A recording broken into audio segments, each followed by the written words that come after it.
Listen carefully because what I'm about to tell you changes everything you thought you knew about your recent struggles. There is a reason your life shifted so dramatically over the past 3 months. There is a reason certain doors slammed shut while other doors creaked open in ways that made no logical sense. There is a reason you've been feeling watched, studied, analyzed by forces you can't quite name. They found you, not the government, not your ex, not some stalker with too much time. No. Something older, quieter, and infinitely more calculating has had your name circled in documents you'll never see. They call themselves many things across many centuries, but their function remains the same. They track anomalies in the human consciousness grid. 3 months ago, your signature lit up their entire network. You're listed in their records as an unconscious key, not because you asked for it, not because you studied ancient texts or meditated on mountaintops, but because you earned that designation by accident, simply by being yourself in a specific moment when the cosmic tumblers aligned. You turned something without even knowing you turned it, and now reality itself is reorganizing around your existence. Let me explain what you actually did, because you're probably sitting there thinking this is about that one decision, that one conversation, that one moment where you finally said no or finally walked away. You're partially right, but the implications run deeper than your human mind was trained to comprehend. When you made that choice, when you shifted your energy in that precise way, you didn't just change your life. You activated something that had been dormant in the collective unconscious for generations. Remember that exact moment 3 months ago when everything felt different. Not immediately better or worse, just fundamentally different, like someone had changed the background frequency of reality itself. That wasn't your imagination. That was you accidentally performing what they call a consciousness key turn. An action so specific and so precisely timed that it can only happen once every few decades. Most people live their entire lives without coming close to their key moment. They're too distracted, too programmed, too afraid to make the radical choice that activates this mechanism. But you, in your beautiful chaos and your unplanned rebellion against everything that was suffocating you, stumbled into the exact combination of emotion, intention, and timing that turned the lock. They've been documenting people like you for centuries, those who accidentally shift timelines, who unknowingly activate dormant programs in reality's source code. They have names for you in languages that predate modern civilization, but unconscious key is the label they use now, because you hold the power to unlock doors in human consciousness without even trying, and without even knowing what you're doing. Here's what's really happening.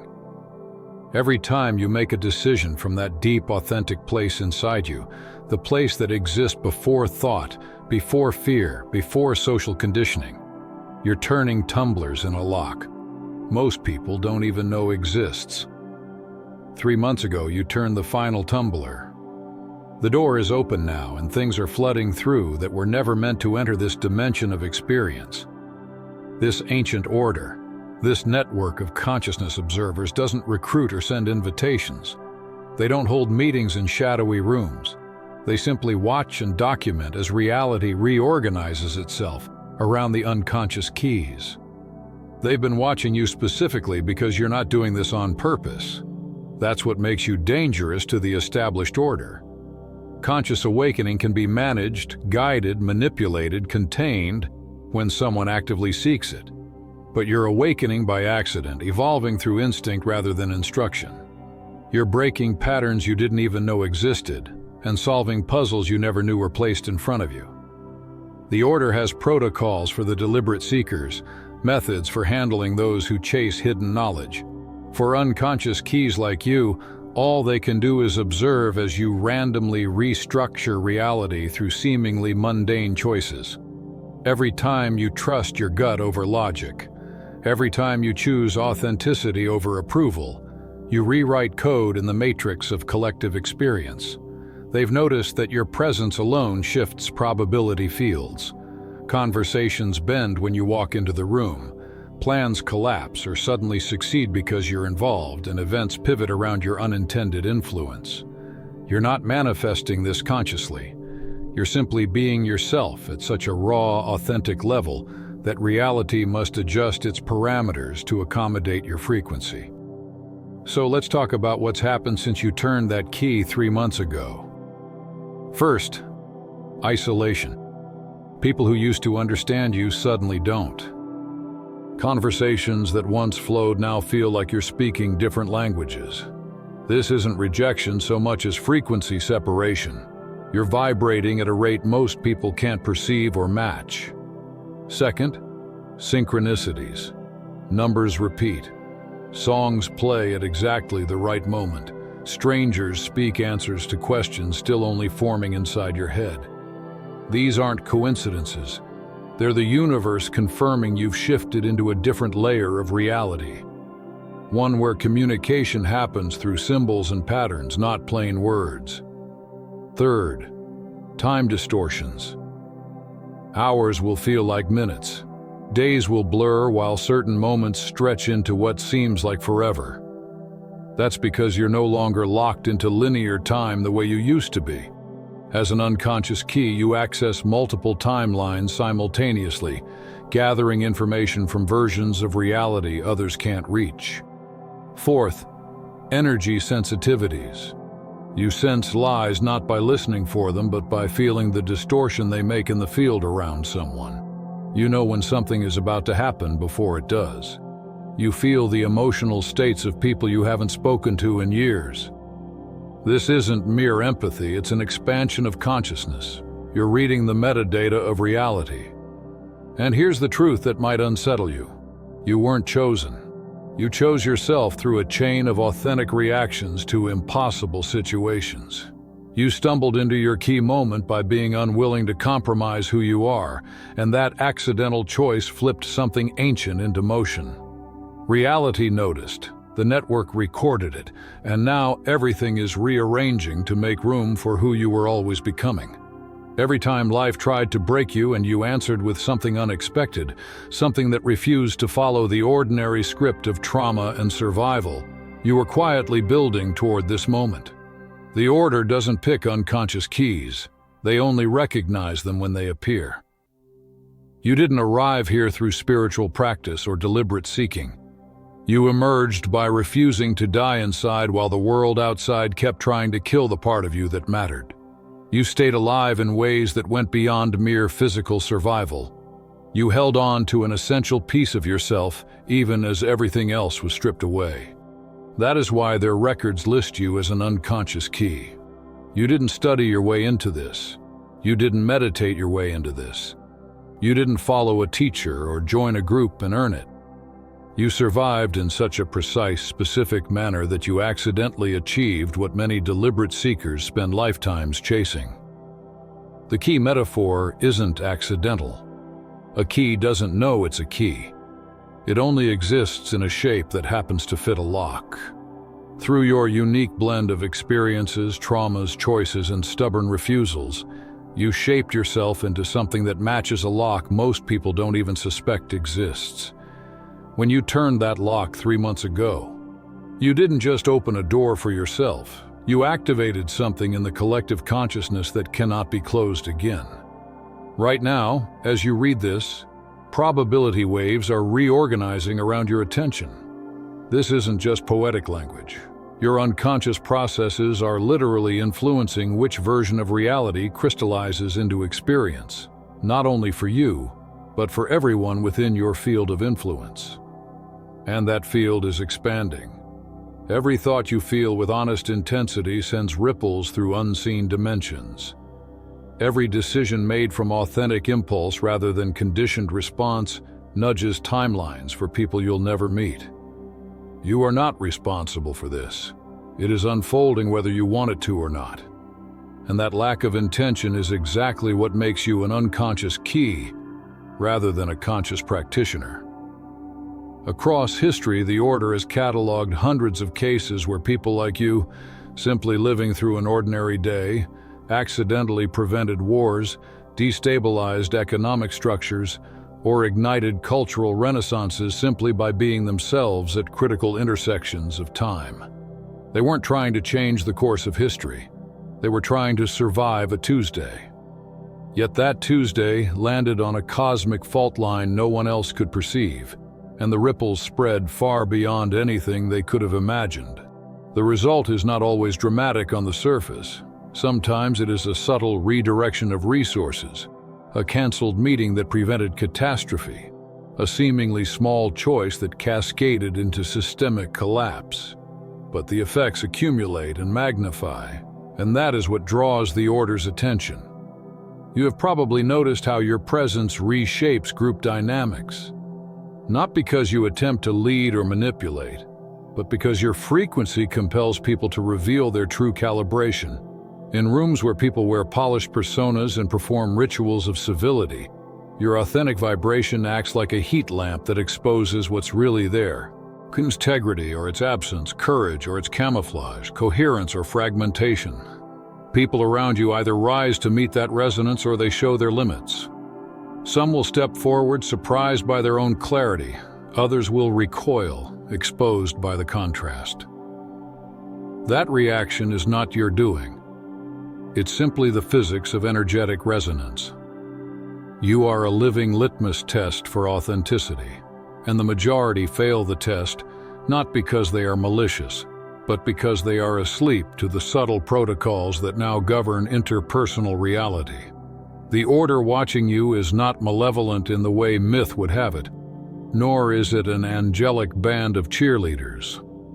Think of them as clinical archivists, scientists of soul states who record anomalies and map the contours of consciousness evolution. Their methods are not theatrical, they are empirical. They drop micro-experiments into the field to measure responses, a book for the curious to find, a chance encounter that supplies a critical word, a door left unlocked that creates a pathway. These events look ordinary because they must. Ordinary things are the best probes for extraordinary systems. They collect these data points with the same detachment a researcher uses to study a rare phenomenon, not to control you, but to understand the boundary conditions of what your presence can do to the larger system. What frustrates their teams most is your unrepeatability. They have tried to reverse engineer the pattern that produced you, to isolate variables and simulate your configuration. And every attempt fails because the circumstances that forged you were chaotic, messy, and singular. Trauma mixed with mercy, randomness mixed with stubbornness, loss mixed with an odd decision to preserve a small dignity. Those ingredients resist laboratory synthesis. You are a conjunction of events that cannot be reliably manufactured. That is why they label you unconscious, not as a slight but as a categorical distinction. Your influence occurs below the surface of deliberate intent. It is raw, unfiltered, and therefore difficult to corrupt with agenda or ego. 3 months ago, when you turned the unconscious key, you did more than change your personal story. You nudged probability fields, opened latent channels in the collective, and altered the informational landscape for everyone within your growing sphere of influence. That change ripples outward in ways you may not see. A creative collaboration that now has the right conditions to succeed. A misaligned policy that collapses before it gains momentum. A family pattern that breaks because someone else in your orbit finally recognized what was possible. Your field expands not only by proximity, but by the threads of attention you pull. Every honest thought, every small act of courage ripples into timelines that host people you'll never meet. This is not mystical theater, it's a description of how information patterns propagate when a novel resonance enters a system. Because this process is unconscious, you should not burden yourself with thinking you must perform or master it. The purity of your effect comes from not performing. What helps, however, is clarity and care. Rest when you need to. Tend to your boundaries so your field doesn't become a burnout vector for others. Learn to recognize the markers and avoid getting distracted by manufactured crises that seek to make you perform. Small practices. Grounding. Saying no. protecting attention, are not attempts to control the phenomenon, but ways to keep your container intact while reality rearranges itself around you. Remember, you did not ask for this, and you do not have to carry the weight of correcting everything that shifts. Your role, paradoxically, is to remain authentically you, messy, real, imperfect, and present. That is the singular intervention the Order cannot plan for, predict, or replicate, and it is why you matter more than you can currently imagine. You created a split in the collective timeline, not a crack that could be mapped on a physical chart, but a subtle tear in the weave of possibility itself. Everyone you know, everyone you've touched, is now navigating this division, whether they're conscious of it or not. Some people felt the pull of your frequency instinctively and crossed into the new branch of reality without understanding why. They were drawn as though some invisible hand was guiding them, compelled by a resonance they could not name. Others, however, remained fixed in the old thread, clinging to what they knew, which is why so many people who once felt familiar now seem foreign. Why conversations once effortless suddenly collapse into static. They did not betray you, nor did you abandon them. You simply took different exits at the crossroads of consciousness. This split was not theatrical. There were no trumpets, no visible explosions, no signposts announcing that one era had ended and another had begun. It happened quietly in the quantum foam of possibility, in the liminal space between thoughts where reality has not yet made up its mind about what to become.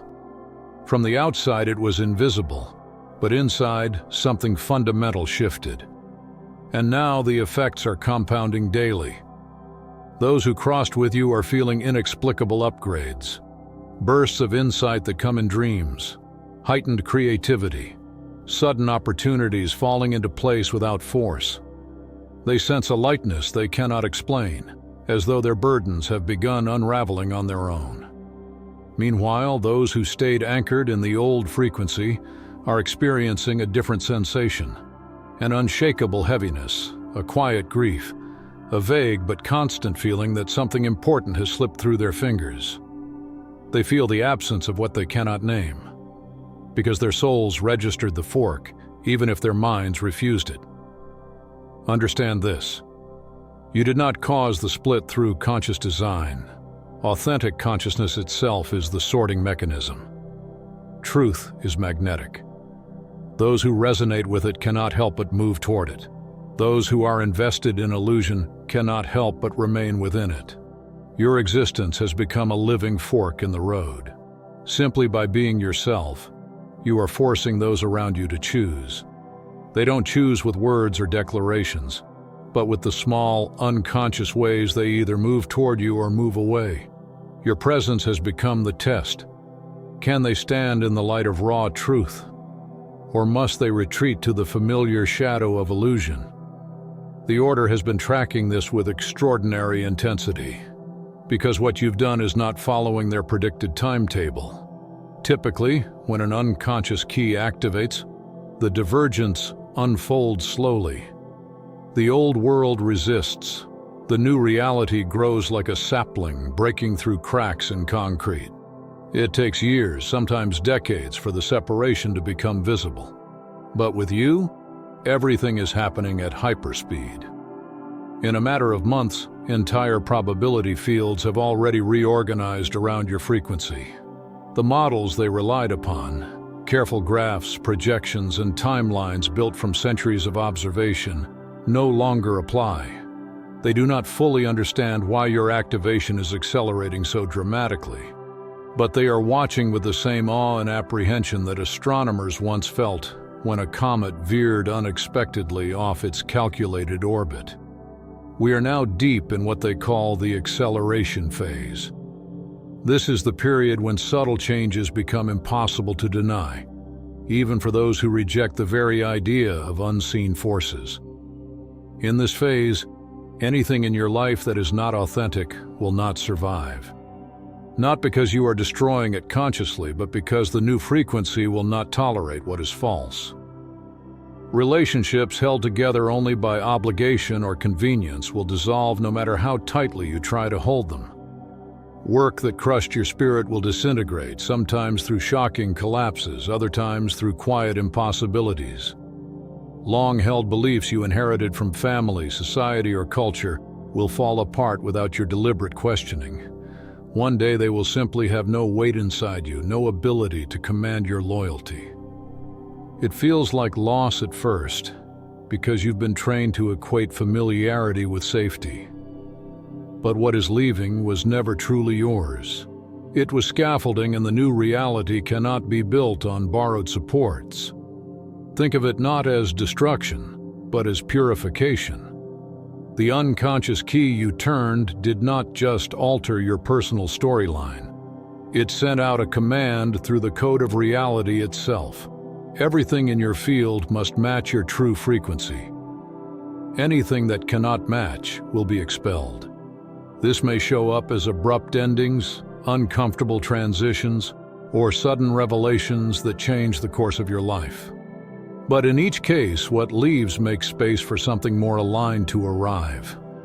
The purification process is relentless because the acceleration phase has no patience for half-truths. In previous cycles, you may have been able to balance compromise and authenticity, but that bridge is gone. You are no longer allowed to carry what contradicts your core essence. And yet, even as things fall away, new architectures are quietly forming. The people who followed you into the new timeline are not just changing individually, they are reorganizing collectively. They are finding each other through improbable meetings, online connections, chance encounters in grocery stores. They are beginning to weave a new web of resonance that supports your field, amplifies it, and distributes it across the planet. They may not realize consciously what is happening, but their sudden awakenings, bursts of courage, and inexplicable shifts are all evidence that the fork you created is widening into an entirely new world. For those who did not cross, the story is not over. They are not damned or erased. They are simply not ready. Some will awaken later, drawn across the divide when life strips them bare enough to finally resonate with truth. Others may never make the crossing in this lifetime, and that too has its place in the larger choreography of existence. But you are tasked with holding your frequency steady because your presence continues to shape the architecture of this new reality. The fork you created is not a one-time event. It is a continuous unfolding. Every thought you feel sincerely, every act you make from integrity, every refusal to collapse into old patterns strengthens the new strand and makes it easier for others to step into it. So when jobs dissolve, when people disappear, when beliefs evaporate, understand that you are not being punished. You are being purified. When you feel alone, remember that solitude is the necessary silence in which new harmonies are tuned. When you grieve what has been lost, allow the grief to pass because what is coming will resonate so deeply with who you really are that the old life will one day feel like a dream you barely remember. The acceleration phase can be brutal, but it is also breathtaking. You are not just living through it. You are the reason it exists. You turn the key. You split the timeline. And now reality is rearranging itself around you in ways that generations to come will study with reverence. You are not losing anything. You are being shown with precision what was never truly yours in the first place. The endings that sting, the goodbyes that echo, the sudden closures of chapters you thought would continue. None of these are punishments, they are protections. They are your unconscious wisdom operating at a level far beyond your conscious planning, guiding you away from futures that would have shrunk you, contracts that would have bound you, relationships that would have drained you. Every farewell is an act of mercy disguised as loss. Every door that shuts in your face is a shield keeping you from stepping into rooms too cramped for the magnitude of what you are becoming.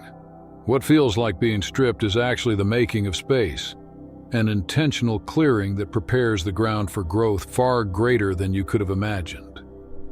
This acceleration phase you are in now is when your influence becomes impossible to hide.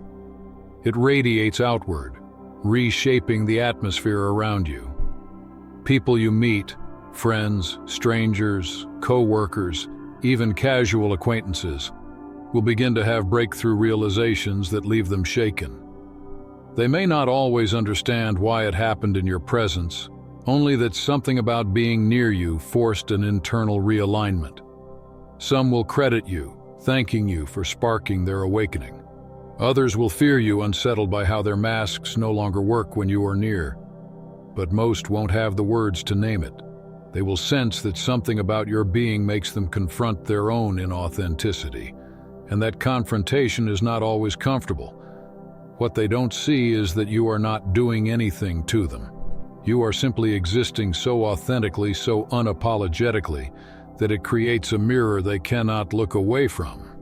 And that mirror terrifies more than individuals.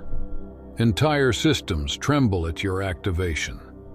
Human institutions, governments, corporations, religions, media empires, and non-human structures, collective programs, psychic networks, entrenched energetic patterns depend on keeping consciousness predictable and asleep.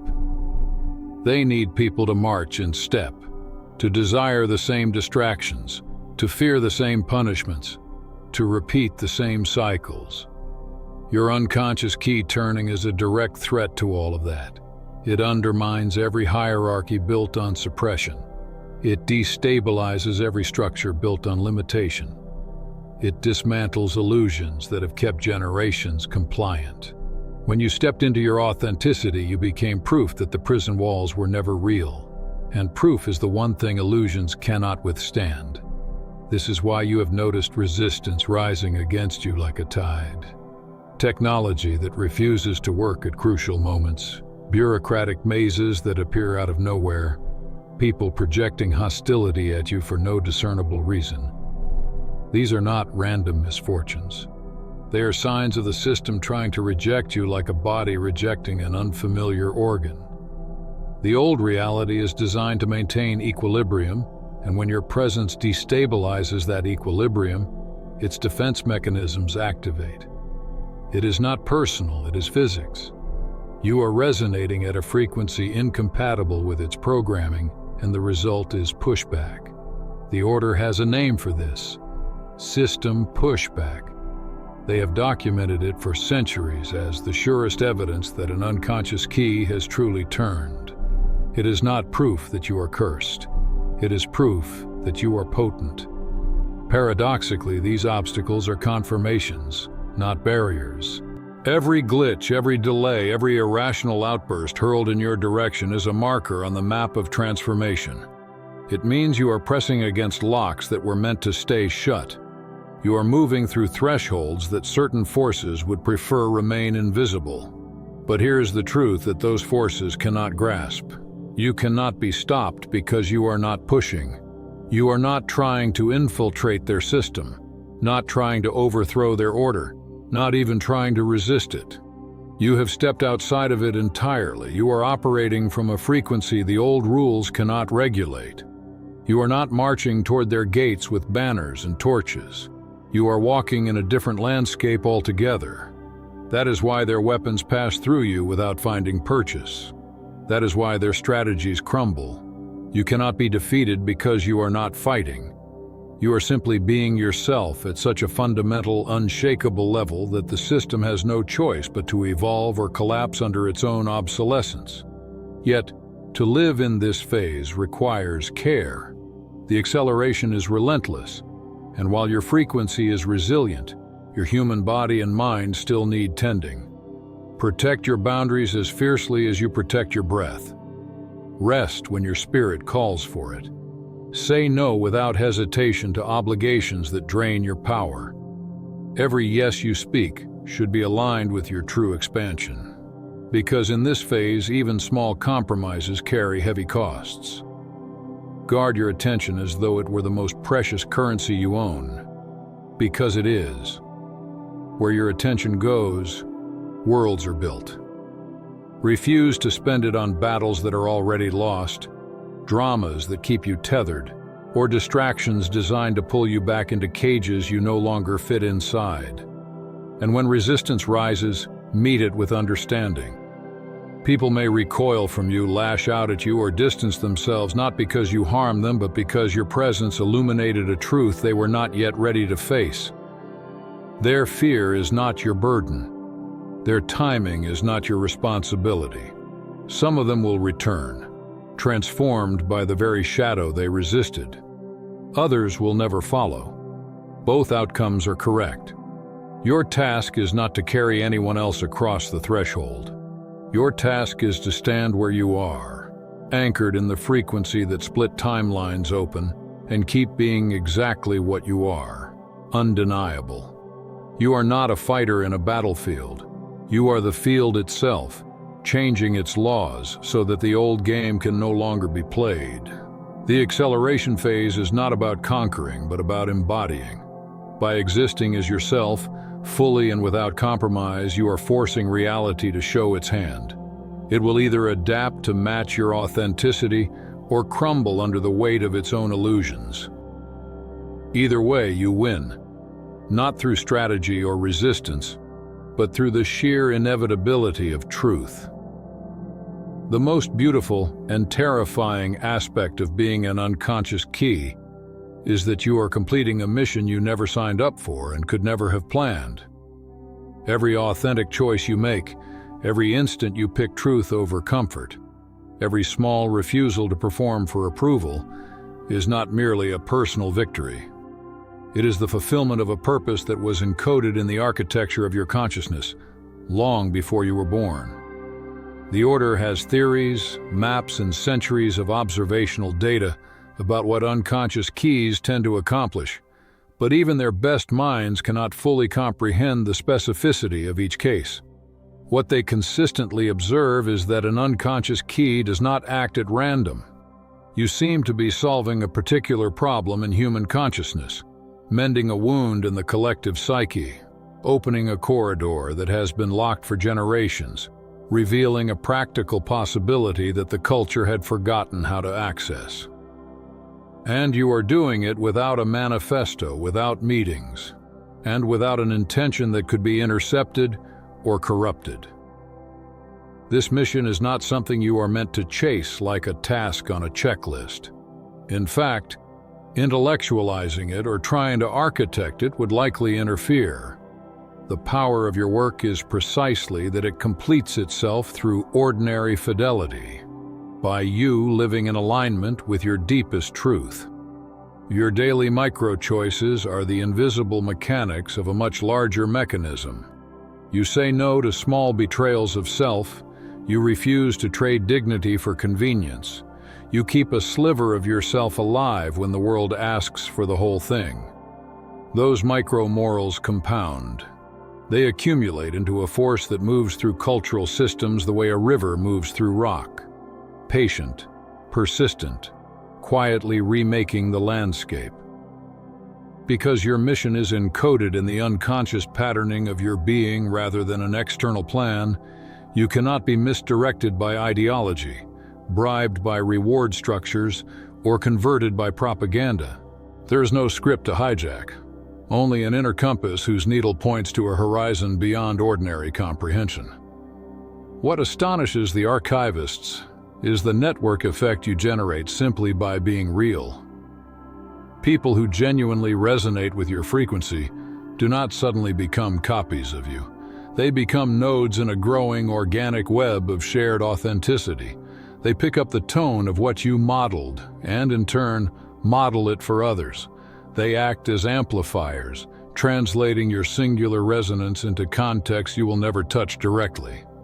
This emergent network has no formal leader, no centralized doctrine, and no recruitment drive. It is spontaneous and messy, and because of that, remarkably resilient. A lattice of people connected by repeated synchronicities, improbable meetings, and small, mutual recognitions that do not fit conventional sociological patterns. Think of yourself less as a general and more as a tuning fork struck at a precise pitch. Other tuning forks begin to hum because the field itself is now vibrating at a new frequency. That new frequency produces practical consequences. Communities begin to form around truth rather than convenience. Collaborations appear that would previously have been impossible. Cultural habits that favored conformity begin to fray. The Order notices how quickly these nodal connections cohere into functional networks, faster than their models predict, and they admit bafflement at the acceleration. Historically, the kind of coherent network you are instigating took generations to develop. Slow migrations of idea and practice, gradual shifts in institutions. With you, it is happening in real time, amplified by digital connections, global travel, and the sheer density of modern communication. The speed of the effect is not a flaw. It is part of the signature of your activation.